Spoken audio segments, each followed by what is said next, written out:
انت سبق سوقاسن قوان بور الله يا إله انت سبق سوقاسن قوان بور الله يا إله انت سبق سوقاسن قوان بور الله يا إله بور الله يا إله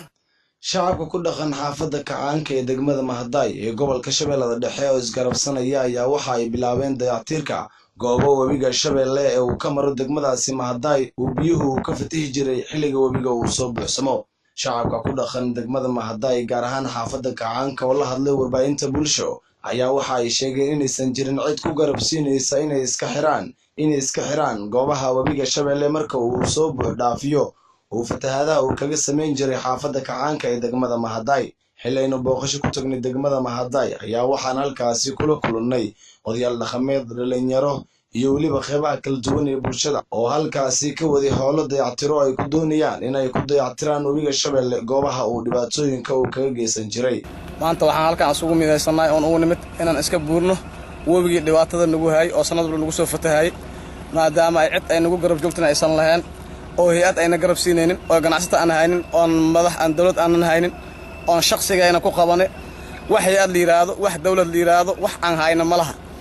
halkaas dhinacaas naga jirto webiga wixii ka xagee dad iska buureen macnaha maamul sheegana maamulka buurtay intan waa soo gudbi waayeen qodad jirta awgeed in dhinacooda suuqku aadan ay buurtaan oo maatada xageedan la buuri waayo waa wax naga ka danqanay oo maanta aan u soo istaagnay alxamdulillah ilaahana waafujiyay inta dhimanna inta islaam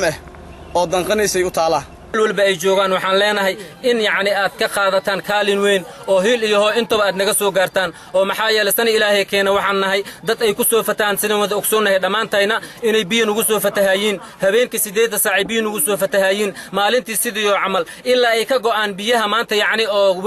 webiga Shabeellaha Dhexe ay ka go'aan anaga waxaan nahay kuba u taagan ma habeen iyo maalin waxaan ahaan jirnay kuba u taagan yaani inay biyahaas ay kor taagnaadaan ilaahay idinkiis ilaahay aan oo fududeeyo waxaan ku sheegay maanta oo maxaan ku sheegay qamiistahay aan hol ka heynaa heladii lagu magacaabi jiray hela banaan oo waligeed xaafadan kacaanka dhibaatooyin fara badan u deysay jirtay xaafada kacaanka una taagan markaas oo wax qabadka marka maalin kasta biyaha soo fataha sanad kasta oo waxyeeleeyaan dhalinyaro isbahaysatay